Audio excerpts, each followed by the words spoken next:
I did not believe in the afterlife. I did not believe in God. You die, it's black, you're gone. That's it. The nurse on my right yells, 50 over 15, hurry. That's my blood pressure at that point. So you can't support a heartbeat. I knew that I was dying. My soul is separating, and I can feel like something is trying to leave my body. I had no belief system that this could even be possible. I hear the most beautiful music, but you can't make this music on the earth plane because it's more beautiful than any music that you can make.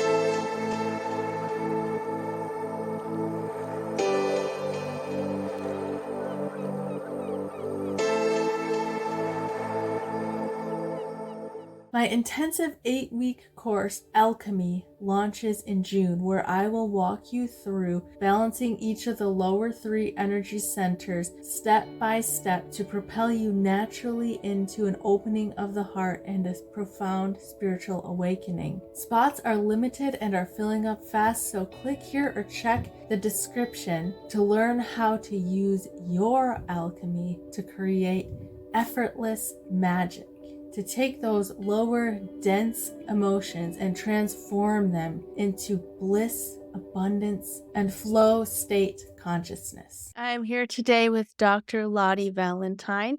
She has had 2 near-death experiences and a lifetime of spiritual experience and growth.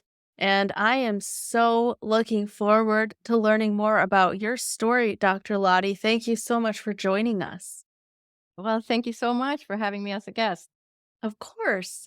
I would love to start by just hearing a little bit of background on your story and what led up to your first near-death experience. Yeah, sure.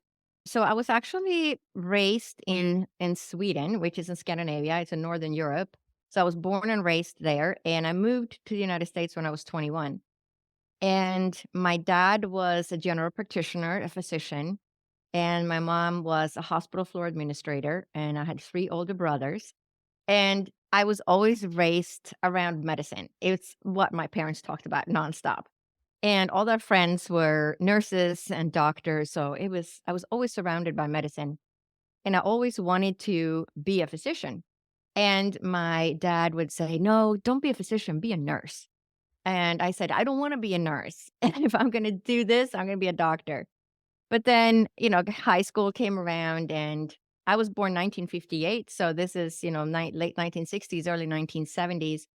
And my counselors at school said, "Oh, you should study the science in high school because we major in high school." And I said, I looked at the people that were going to study the science line, and there were 2 or 3 young ladies that were going to study the sciences. And I said, "No, I can't do that. I'm never going to find a boyfriend. I'm not going to have any friends." And just that very typical teenage approach to life. And so I said, "No, I'm just gonna major in business and languages in high school." Well, I met an American in my high school. He was an exchange student. And after we had dated for a few years and separated, and he started college in the United States, and I started at the University of Stockholm, we got married. And so at the age of 21, I moved to the United States. And then I ended up transferring into Boston University and majoring again in management and computer science. And again, I thought, well, maybe my dad was right, and I should just study the sciences and be a nurse. But the language barrier was so great. I mean, I literally walked around with a dictionary around my arm, under my arm, and I would write down homework assignments in phonetic English so I could pronounce it. And I had good pronunciation. So people always thought I understood more than I actually did. And I would go home to my husband and his best friend and say, "I have this homework assignment and it's blah, blah, blah, blah, blah." And they said, "Yeah, what's the problem? What do you need to know?" And I would look at them and say, "Well, what am I saying in English? Because I don't know the words." So I couldn't even look them up because I spelled them phonetically. So that was a big language barrier that I had to overcome. And after I majored in that, I graduated, and I actually worked as a programmer and a systems analyst for IBM in my youth in New York. And so I was very left brain. I was raised in a household that was very scientific. I did not believe in the afterlife. I did not believe in religion. I did not believe in angels. I did not believe in God. It was, to me, it was, you die, it's black, you're gone. That's it. It's the end of things. So with that knowledge of my perception of what what life is about, that's when I had my near death experience. And after that, of course, everything changed. So my near death experience happened in 1992, or my first one. And I was on a leave now. Actually, I had left the company at this point because I was on a leave for 2 years. And then I said, okay, I'm going to stay home for a few years and raise my kids. So I had a boy that was 6, a boy that was 3.5, and I was going to give birth to my daughter. So that's when my first near death experience happened. So I don't know if you have any questions or if you just want me to go straight into that. I just want to highlight the fact that you were very scientific and very analytical. You said you were an atheist going into this near death experience. So, yeah, if you want to proceed to your near death experience, that would be great. Yeah. So I gave birth to my daughter, but the way the birth happened was a little bit traumatic as well. So I am in the hospital in the birthing unit and I'm contracting about 3 minutes apart, and a 7.4 earthquake hits. And we are in California in the eastern part of Anaheim. So people that know where Disneyland is, it's in Anaheim, but we were all the way on the eastern part, and that sort of borders the desert. And the reason we don't hear that much about this big earthquake is actually bigger than some of the other earthquakes that have happened that people are more familiar with. It's because it was centered in the desert. And so the damage was minimal. But we were in the hospital that bordered the desert. So we were really close to that epicenter. So here I am on the table, contracting 3 minutes apart, and the earthquake hits. And everything, you know how they have those metal trays in the hospital with all the metal instruments? Yeah. The instruments were levitating. They were, like, jumping up and down. It was like clang, clang, clang. And my husband, the midwife, the nurses, everybody was leaning over me to hold me down on the table because I would literally have flown off the table. And I'm looking at the windows, and there were those windows from floor to ceiling. And the hospital was a new hospital and was built on rollers. So the whole hospital just rolls back and forth like this. And I'm just in a panic mode. I'm thinking, "Okay, this is the day I'm gonna die," right? So it's one of those moments in my life when I thought I was going to die, which is very different from my NDE when I knew I was dying. So it's that thought of, "Oh my gosh, I didn't think my life was gonna end this way." And those windows, I figured they were gonna crack and, come they're just crashing down. The ceiling tiles were gonna fall in and bury us in rubble. Well, the earthquake stopped, we lost all the power, and the generators kicked in, and we had the light of a night light in this birthing unit. And this is like, 5:30 or something in the morning, so it's still dark. And my labor actually stopped because the fear was so great that this was, I was gonna die. And it's a mechanism that the body does. The body will stop the labor if you're in severe danger. If the lion is about to eat you, you're gonna get out of the way and get yourself to safety, and then you're gonna give birth, right? So my labor actually stopped, and probably about half an hour went by. The labor started back up. I gave birth to my daughter, and the 7.2 earthquake hits. So same scenario one more time. And after that, they finally gave me the baby to hold. And as soon as they gave me the baby, I held the baby for maybe half a minute to a minute. And all of a sudden, I was in severe pain. So I'm yelling to my husband, take the baby, take the baby. And because I couldn't hold it, I was afraid it was going to fall off me. And I just arched backwards in pain. And they started massaging my abdomen, and all these blood clots came out. So that was the first time I hemorrhaged. And then they kept me in the hospital for an extra day and said, and I was, lying there with all the aftershocks, praying that we were not going to have another big earthquake. And they sent me on my way after 2 days. And then I started having these pains, and it would be this shooting pain from my pelvis down my legs. And it felt like, imagine swallowing a bowling ball. It was just all this pressure in my pelvis and radiating down my legs. And I kept having to sit down, and I kept wondering, why am I having all this pain? I wasn't having a fever or anything. It was just this pain. And after 10 days, my friends were holding a baby shower for me in the park. And I get to the park, and I feel like I need to use the restroom. So I go to the restroom, and this massive blood clot comes out, literally the size of a baby's head, like huge. And I go back to my friend quickly and I said, tell her what happened. I say, I have to leave right now because obviously something is really, really wrong. Drove back home, which was literally 5 minutes away, put all my kids back in the car. And my parents were visiting from Sweden to help with the birth and taking care of the kids. They were retired now.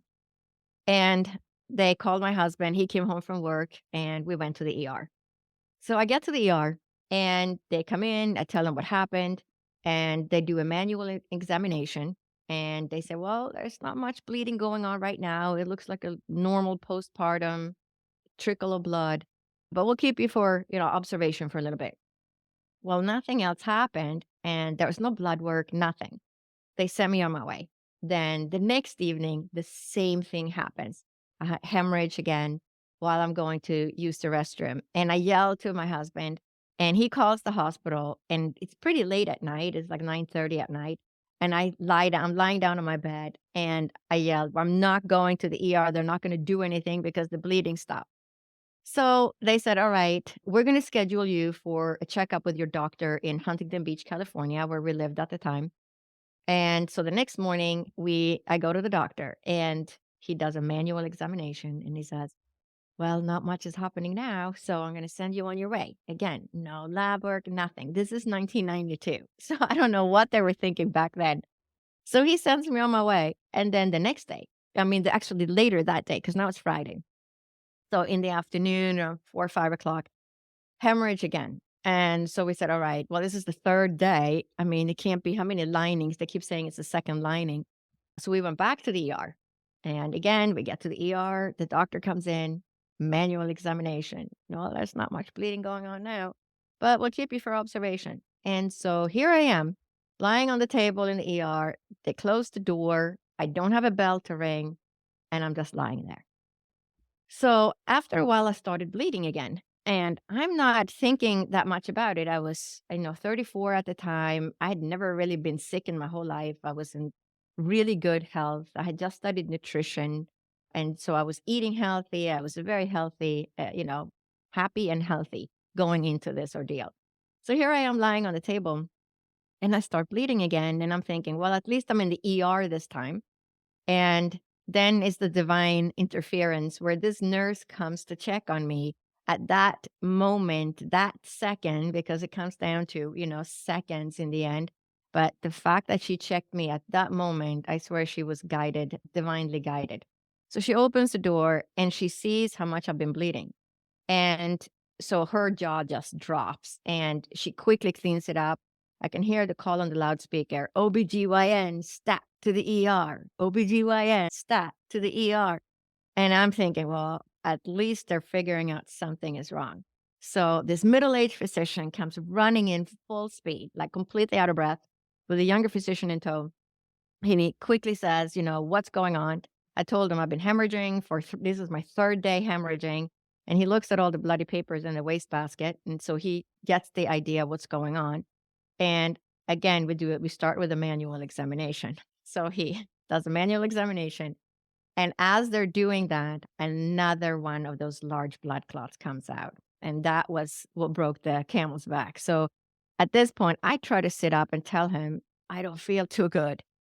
But now he knows what's been going on and he knows how much blood I must have been losing because he saw the huge blood clot. So he just pushes me down on the table and they start tipping the table. So my head is going towards the floor, my feet are going up in the air, and I can hear the room filling with people, but my eyes are now closed because I can't keep them open any longer. And I can feel the nurse on my right getting the pressure cuff on my arm, and I can feel the nurse on my left trying to place an IV. But I'm feeling like I just jumped out of an airplane without a parachute. It's just this free fall feeling. So I'm just like falling, and it's probably my blood pressure crashing. And it was shortly after that. So the nurse on my right yells, 50 over 15, hurry. And that's my blood pressure at that point. So at this point, you can't support a heartbeat any longer. And then it keeps dropping. And I'm lying on this table, and it was shortly after she yelled that out that I knew that I was dying, which was very different from the thinking this is the day I'm going to die with an earthquake. So this was a complete knowing. I knew I was dying at this point. And I'm thinking, what's taking this nurse so long placing this IV? Because I could feel her touch my arm. But when you go into shock like that, your veins collapse, which is why they place IVs on people going to the ER. And sometimes my patients have said, I don't know why they gave me an IV. I mean, I was feeling just fine. Well, if you're gonna crash, if there's any chance that person is gonna crash, they now have access to your vein and they can just inject that medication. So be happy if they place an IV on you. So I'm just lying on this table and at this point, I start feeling like my soul is separating and I can feel like something is trying to leave my body. And I understand that I'm dying at this point. So the atheist that I am, what do? I say, well, if there is a God out there or anything out there, I said, I'm so pleading with God saying, please let me live. I have 3 children under the age of 6 and they need a mother. And then shortly after that, I got pulled out of my body. And so now I find myself hovering above my body. But in this state, the first thing that comes to me is, how can I be outside my body and still be me? How does this work? Because I had no belief system that this could even be possible, right? So that is my first thought. And when I'm outside the body, I am still me. The way feel myself, understand myself, the way I am, my personality, that's who I was outside my body. I'm still exactly me, just without my body. So the way, we think of ourselves as the body, but the soul is really who you are, right? And so the soul jumps out of the body. But there was this knowing that I belonged to that body, just like if you go to the grocery store and park your car, that car belongs to you. Oh, it's that one over there. It's that same thing. So, like, you step outside the car and you get back in your car, you step outside your body and then you get back in your body. But also, so there was this, complete peace and there's unconditional love and peace in that state. But there was a knowing that there was no time. So there's no time in this state and that I would have access to past, present, or future all at the same time. There was no time, which drove me crazy for years afterwards because I kept reading physics books trying to understand why is there no time in this other state.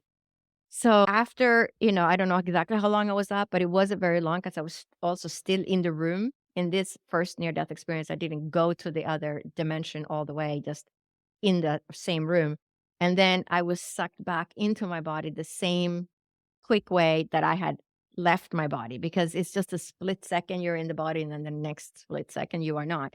And that transition is completely painless, because once you're outside the body, you don't feel any pain anymore. You're just a happy camper, like, oh, here I am. That's my body down there. But it's just this kind of matter of fact state that you get into. So you don't really have, bad feelings about it. You're just kind of in that state.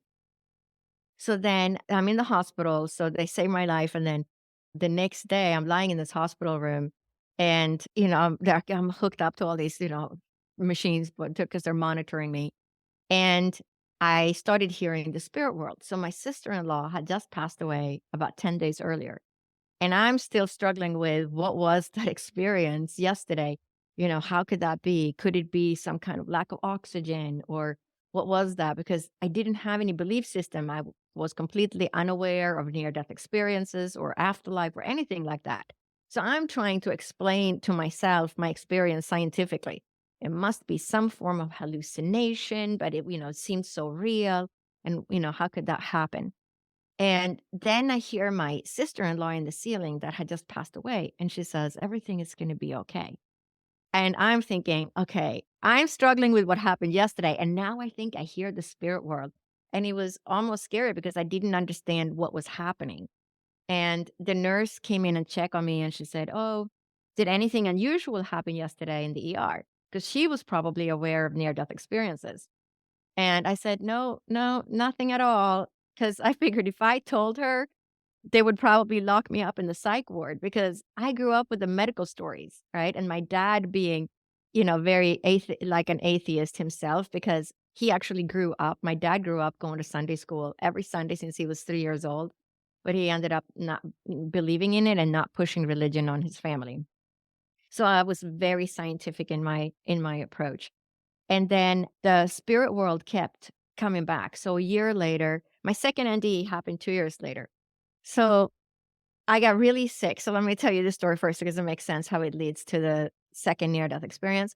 So the first thing the doctor said in the ER was, I have to give you blood because you've lost too much blood. And I tried to look at him and he just yells at me, don't move, because he was so afraid I was going to go back and lose me again. And I said, well, I don't want blood if I don't need it. And he says, do you have a religious belief? Like, why don't you want blood? And I said, well, everybody that's getting a blood transfusion seems to be getting AIDS. 6 years later, they have AIDS because this was 1992 and we didn't have a way of checking the blood or we didn't know much about it back then.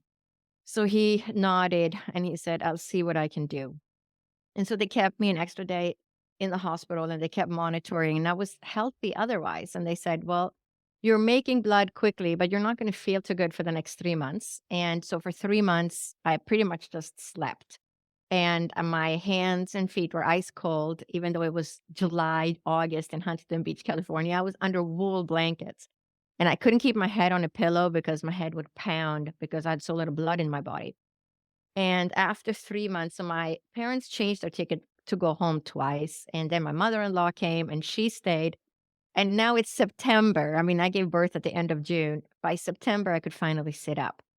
And then it took a good 3 months before I could even kind of walk. So I would walk, like 100 feet in each direction outside my house with a baby. And then I would be exhausted just trying to build. First of all, I had lied down for 3 months. And then also I was still anemic trying to build the blood. So then at Christmas, now it's 6 months later, we all get sick and we go to the doctor. And my husband's company had gotten bought. And so he didn't have any insurance. We were on the wait and we couldn't afford to pay the Cobra intermediate insurance. And also I didn't want to pay for it because I didn't have much faith in the medical system or in that insurance company after what had happened. So I said, no, no, no, we're going to be fine. Just wait, take this job, and we'll be fine. We're going to get insurance in 3 months. So we all get sick at Christmas and we go to the walk-in clinic. Everybody else, pneumonia, the flu, get antibiotics, the whole thing. And after 8 days, everybody's well except for me in the family. So I go back and they say, weren't you just here? And I said, yes. And now I'm sicker. And so they say, okay, we're going to check your blood. And they come back in the room and they say, you have no immune system. Do you have AIDS or leukemia? And I said, well, I hope neither because we didn't do the blood transfusion, so I can't have AIDS. And they said, well, you have to go to the ER because you're way, way too sick. And I said, I can't go to the ER. We're on a wait to get insurance. And they said, well, you can die if you don't go to the ER, basically. And I said, all right, I said, I'm not going to go. If I get worse, any worse, I promise I will go. And then I know I was a tiny, tiny bit better the next day. And they called from this walk-in clinic and checked on me. And somehow I managed to come out of that. And then by the springtime, now it's May. And so now my daughter it's 11 months since my near death experience. And I bump into the baby's changing table and something that will give you a bruise the size of like a nickel, right? Like something small. I had a bruise that spanned my entire hip area that was purple and red. And so I was like, wow. My friend saw it. She started crying. She's like, you're going to die. You have to go to the ER. And like everybody was, my husband was, everybody was upset. And I'm like, I'm better now than I was 6 months ago. I know this is bad. I know this is an issue with the blood, obviously. And I got pneumonia again. And it's in the middle of May again in Huntington Beach, California. People who get pneumonia at that time of the year, because it's not the flu season, have an underlying condition, right? So I go to the doctor. I managed to put all the kids in my car. The boys are now 7 and 4.5, and my daughter is almost 1. I get to the doctor and he starts listening to my lungs and he sees the big bruise. So he thinks that my husband is beating me and he starts ripping off the t-shirts on all my kids. And I said, look, nobody has bruises. This is what happened. I bumped into the baby's changing table. I know something is wrong, but we are getting insurance in 6 weeks. So we were getting insurance July 1st. And if I go now to check, if you send me to the hospital now, I'm going to have a pre-existing condition. This is, 1993 now. So he gives me all the lab work anyway and all the medications. And again, I managed to come out of that. So, but obviously struggling. So I had like a bone marrow suppression of where you're not making enough blood cells. So I was, was getting sick all the time because my immune system was suppressed. My platelets were really low, and that's why I would be bruising like that. So everything I touched, I put my knee on the floor to tie my children's shoes, I would have a bruise on my knee. Just the pressure of putting my knee on the floor. So this was going on. So for two years later, now this is my existence. So the bruises are now have come down to maybe like a 1 to 2 inch in diameter. So I knew I was getting better. I wasn't having those big bruises anymore, but I was still having the issue of my soul kind of leaving my body. And I would often wake up in the middle of the night and with the same thing, like my head is pounding, take my head off the pillow. And I would always have this feeling of my soul leaving, right? Like coming out of my body. So my second NDE happened in the middle of the night. And I woke up and again, my head is pounding, take my head off the pillow. And then the same thing that happened in the ER, 1 second I'm inside the body, but the next second I'm not. But this second near-death experience is so different from the first one that I joke that I didn't get the full effect of the first one, so it didn't put me on my life path really, so the spirit world's like, "Okay, that wasn't enough, so let's give her a second one so we get her on the right course." That's really literally what it feels like because what I learned in this second near-death experience is literally my work today. So here I am in the middle of the night, and so again, I just get sucked out of my body, but now it's like I'm just tumbling through space, like a spaceship. I think Star Wars, because that's kind of the feeling, just tumbling through space at rapid speed. And I get to this place that I call the mid station because I knew there were levels, like you could go higher, but there was also levels below me.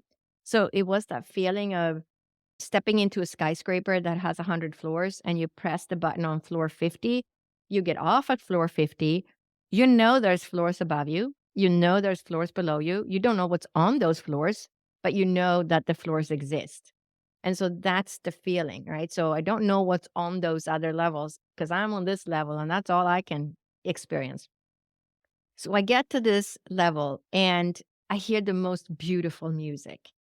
But this music, you can't make this music on the earth plane because it's more beautiful than any music that you can make. And I tried, I sat on my synthesizer for like a week trying to find one sound that sounded like that was as beautiful as the music I had heard. So, you can get close with different types of music, but it's not as divine as the music I heard.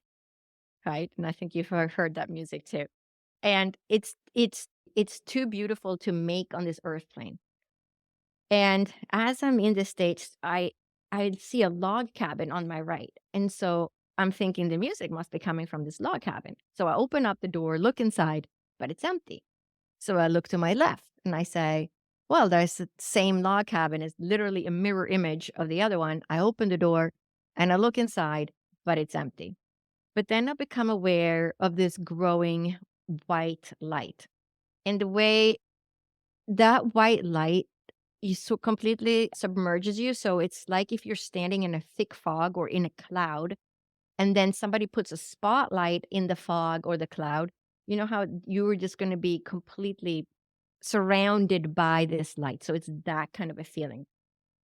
And I turn around to see where this light is coming from. And the music is coming from the light, but in the light, there is an outline of angels, and the music is coming from the angels. But I'm completely aware, again, that I don't believe in angels, but this is my experience. So I'm aware I'm seeing angels, but I don't believe in angels, but these are angels. So it's like very like an aha moment, like you're you're evaluating what it is that I was seeing at the same time. But the light, that bright white light, that is God, that is divine source or whatever word you have for that, for the divine source. Everybody has different religions, but religions were also influenced by the people on earth, right? So I like to use divine source because I don't really fit into any particular religion. So divine source is where that light is all about unconditional love, and we carry that light. We are that light. We come from that light. We carry it within us, and we return to that life when we leave this body and this earth plane. So, as I'm tuning into that and getting this unconditional love, I become aware of two spirit guides. And the spirit guide on my right talks to the spirit guide that is diagonally to the left in front of me. And he says, "What is she doing here? She can't be here. She has to go back." Like in this kind of like a panic mode. And I say, "No, no, no. Wait a second. How can this be? I'm still struggling with my first near death experience.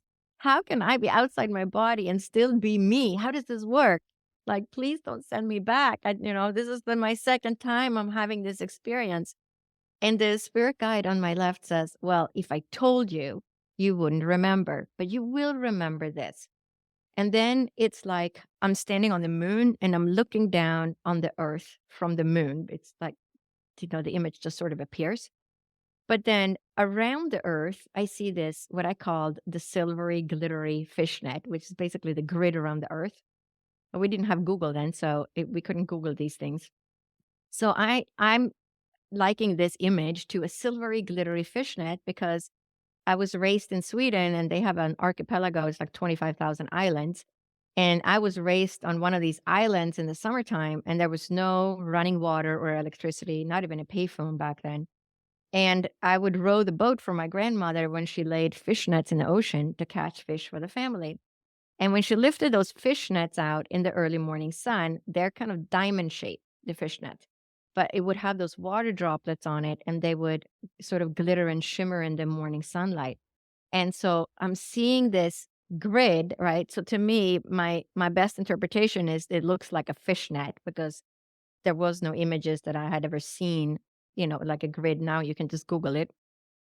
And the spirit guide says everything on earth is connected to each other, but everything on earth is connected up to this grid. And then with that information, they sent me back. And so that is what now has driven a lot of my work today. But then there's a lot of spiritual experiences and the spirit world communicating with me for the next 12 years until I learned to really trust in the spirit world. Dr. Lottie, thank you so much for sharing your experiences. I have a few questions about your second near death experience. Yeah, go ahead. So, the place that you went was like, you called it a midway or something like that? Like I call it a mid station. Mid station, Right. because there were levels above and below. Do you have any idea or information on what those other levels were? I have no idea. It's like it's that feeling of being in a skyscraper, getting off on floor 50. Mm. Who knows what other businesses there are on the other floors or people living, right? It was just an awareness that there were more levels to it, as if you could go to different levels.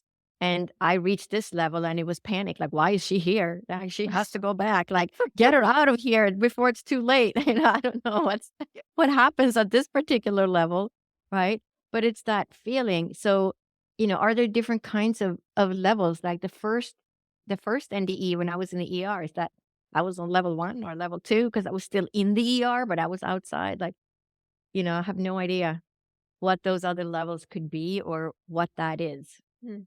That's fascinating. I Yeah. also wanted to comment on the music. Yes, I've heard the music also, and it was angels in my case as well. I remember hearing, like you said, we don't have the ability to create that kind of music here because it was multidimensional, and it was like, here you can have discordant Mhm. music where if you play the wrong notes together, there it was like every single note was in harmony. Yes. And then there's also vocalization, and it was like this really safe, embracing, like female sound to it to me. Yes, absolutely. I'm getting goosebumps. Yes, absolutely. It's that you would never want to leave it, right? It's this, you're completely submerged in this amazing experience where it's just all unconditional love and this most beautiful music that, I mean, I've listened to, so I think you have a playlist. I listened to your talk about you experiencing the music, and you had some music, and I said, yeah, close, but it's not You can't I can't find anything, and I wondering what you if you had found anything, but the tones aren't correct somehow with what we hear in this plane, so it is similar. I think it's as close as we can get with the music and the samples that you posted. It Mhm. has that feel to it, but it's much more beautiful than that. Yes. Yes, Mhm, absolutely. And beyond the music, at least for me, and I'm curious if this is the same for you, but beyond the sound of the music, it was multidimensional in the sense that it wasn't just a sound, it was a full experience. It's like mhm. the music was math and geometry and all the feelings, like this embracing safety of the universe, like this Yes. feeling that went along with it. Yes, it is something familiar, I would say, about that music. You feel like you're home, you've gone home, and it's Mhm. something very, very familiar, and a colleague of mine who had a couple of three near-death experiences herself showed me this piece from it's called A Course in Miracles, and Mhm. there is one section in there that talks about the music. That description of the music, you hear the music from the angels. It's like there's something familiar. It's the most beautiful music you've ever heard, and da da da. It's very similar to the actual experience, but it's actually in that book, A Course in Miracles. I was gonna ask you about the log cabins that were empty. Is there any significance to those? I think it's just, I was searching for where that sound was coming from, and I'm looking, in the cabins to see if I could hear something or see something, where is that coming from? And I think it's just we see things. I mean, to me, that would be so familiar. I was raised in Sweden. It looked like a little Swedish cabin. Mhm. And, why do we see the things that we see? Some people see fields of flowers or, they meet their relatives. I think if I had met a relative, I would have said, "Oh, it's just a hallucination." Because Uh-huh. I would have said absolutely that I know my relatives. I wanted to meet them, and that's why I saw them, right? Because I was a complete atheist, so it really had to shake me up. But that experience, as I went along, so at the first year between the 2 near-death experiences, my, uncle passed away, and I knew in the middle of the night, he was at the end, like, on the ceiling at the end of the bed, and he said, "I've transitioned, I've moved over to the other side, I'm just here to say goodbye." And I figured my mom was gonna call me from Sweden the next day, and then nobody calls me. And I said, "Wow, that's so strange." And then another day goes by, nobody calls me. Third day, finally, my mom called, and she's like, "Oh, how are the kids? How are you?" And, she said, "Oh, I have something sad to share with you." And I said, "Yeah, I know. Your brother passed away 3 days ago." And it was just dead silence on the other side. And she's like, "How did you know?" And I said, "He was here, and he came to say goodbye." And my mom's response to that was, "Oh, you're just like your grandma," her mom. So Oh. my grandma, remember my grandma saying, "Oh, this person passed away. Grandma, why are you crying? Oh, this person passed away at 2 a.m. How do you know? We're on the island. There's no phone here or anything." And she said, "Oh, because the bird flew into my window and told me at 2 a.m." And so Oh. then we had to go to this other island, travel by boat, but to the payphone where she could call the city and then say, did this person pass away? And of course they did. So, she also had I'm sure she had several near-death experiences herself because she had many different surgeries, and at the end, they didn't really know why she was still alive because there was so many things wrong with her digestive tract and things like that. So, I'm pretty sure she must have had near-death experiences, but she never talked about it because my dad was really scientific, and he would just say, "No, no, no, no, no, that can't happen." And that's what my dad said when I finally told my dad, which was several years later, probably 4 or 5 years later, I finally had the guts to tell my dad because I knew he was so scientific. And he said, "No, no, no, that can't happen." And then my dad passed, and I studied mediumship at Arthur Findlay College in England. And sure enough, my dad comes in and she says, "Oh, your dad is here." And he's laughing and he says, "You proved me wrong." So I know that, that my dad now knows that yes, you can communicate through the veil. But all these, different things happened, so after I had my first near-death experience, none of my watches would work, and that fall, I put my watch on because we didn't have cell phones back then to see what time it was. And it stopped after like 5 days. And I said, wow, that's so sad. Now I don't have a watch. And it took me, my baby was 9 months before I had the strength to even go to like a Target, Caldors type of store to get a watch. And I get a watch, I put it on, I wear it for about 5 days, and it stops. And it was such a big effort for me to get the watch. I was so bummed. And so I go back to the store, tell the lady at the counter, I said, I don't know, it stopped. And they are looking at the watch and they're like, yeah, that's so weird. Go get another one. So I get the same watch. I bring it home, wear it for 5 days, and it stops. And I said, all right, must be a problem with manufacturing and quality control. After all, I was a business major as an undergrad. So I go back to the store and I say, I don't know, this watch stopped too. And they said, wow, that's so strange. We haven't gotten any other watches back.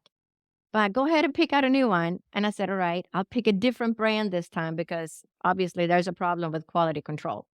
So I pick out a different watch, wear it for 5 days, it stops. And so at this point, I tell my friend, I said, I don't know, all these watches are stopping. And she just starts laughing and she goes, it's not the watches, it's you, honey. So all these different things happen, and my television turned on when my baby was like 11 months old, like same time frame as I got pneumonia that second time.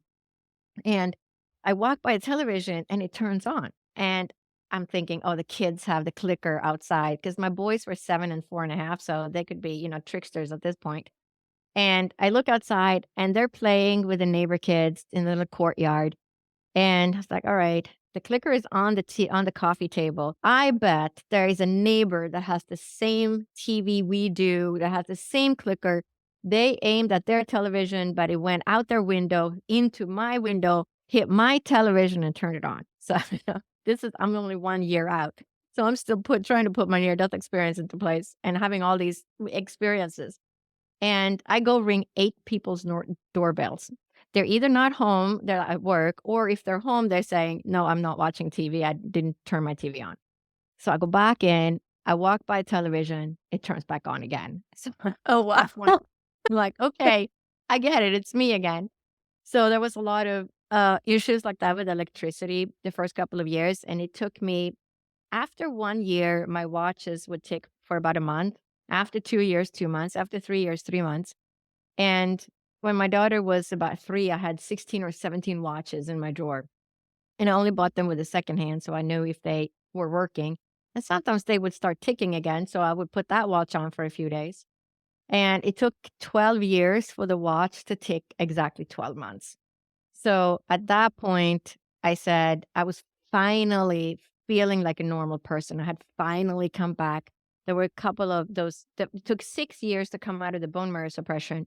And then it took another 6 years of being more tired and just general. Am I ever going to be normal like I was normal before? That took like another 6 years. And after 12 years, I was like, this is it. I'm normal. And I was looking on the computer to see, well, if I'm going to go back to work, I'm not going to go back to being a programmer because my life was completely different now.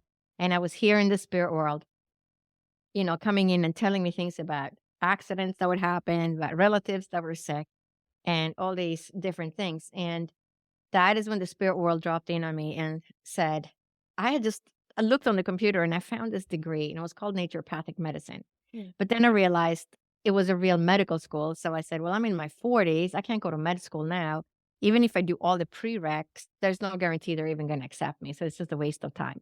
So I close the computer, walk away. I'm on my way going into the kitchen, and the spirit world drops in and they say, so I get these 4 messages. You have to become a naturopathic doctor.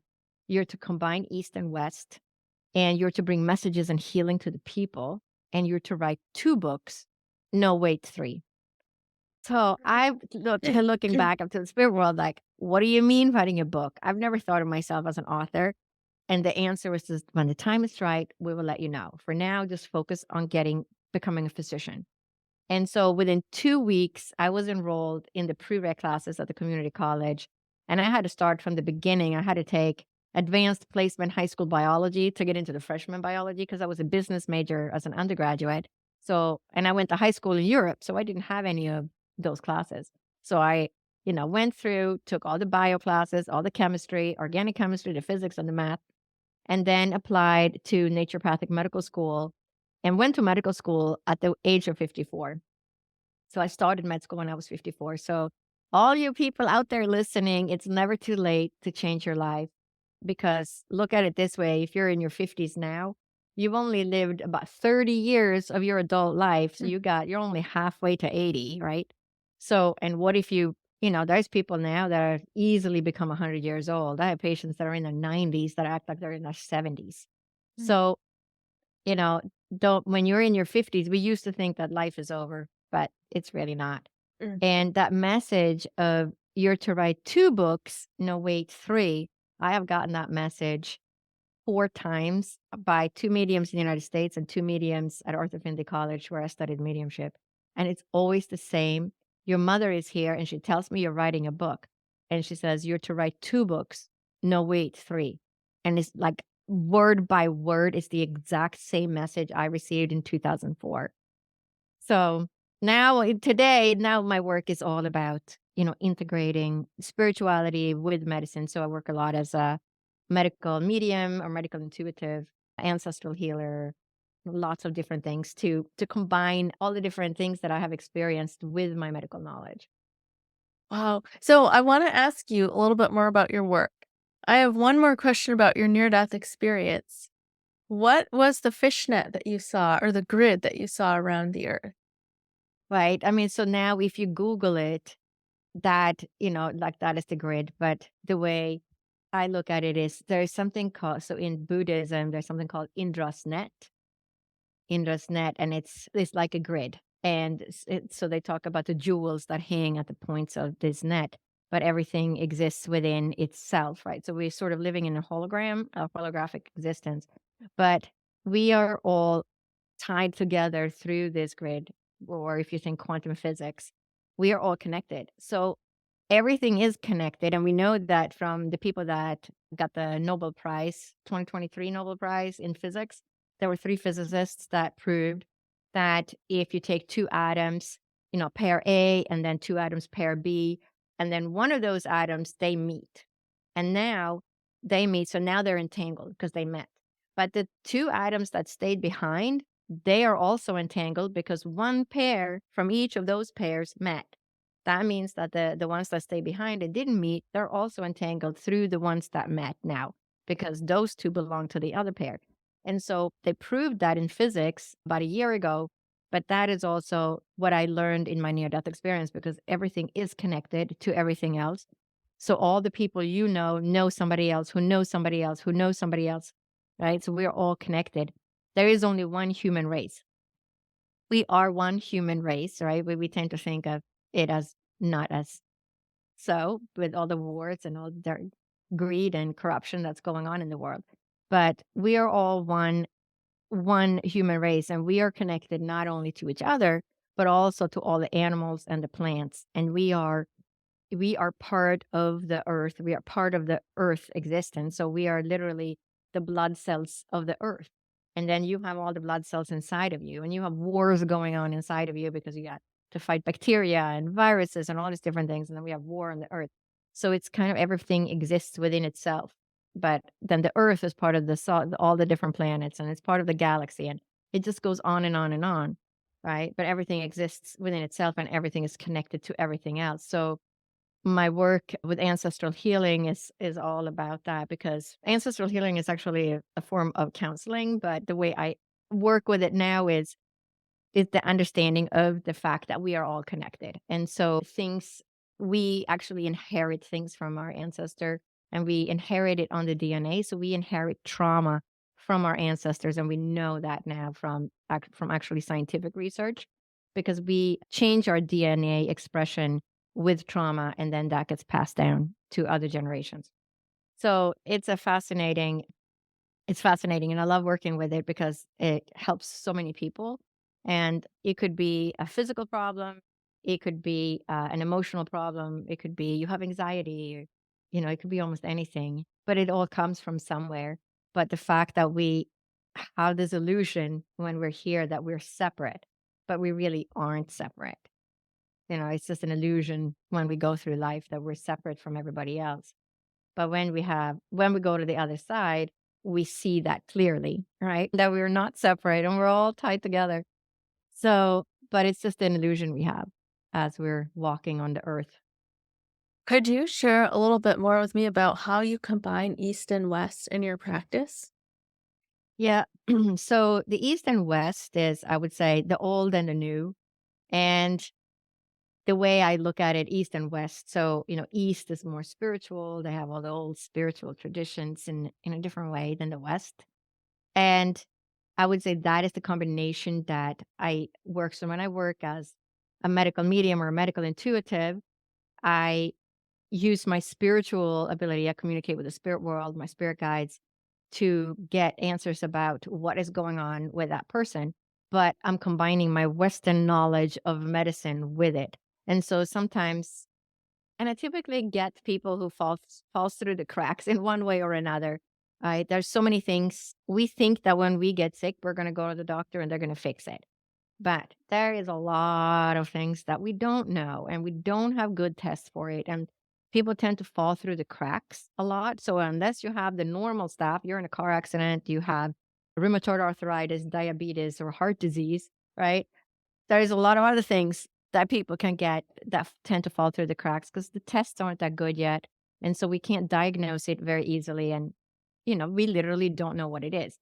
And so many times people like that fall through the cracks and they end up on a medical or on a spiritual journey to try and figure out what's going on.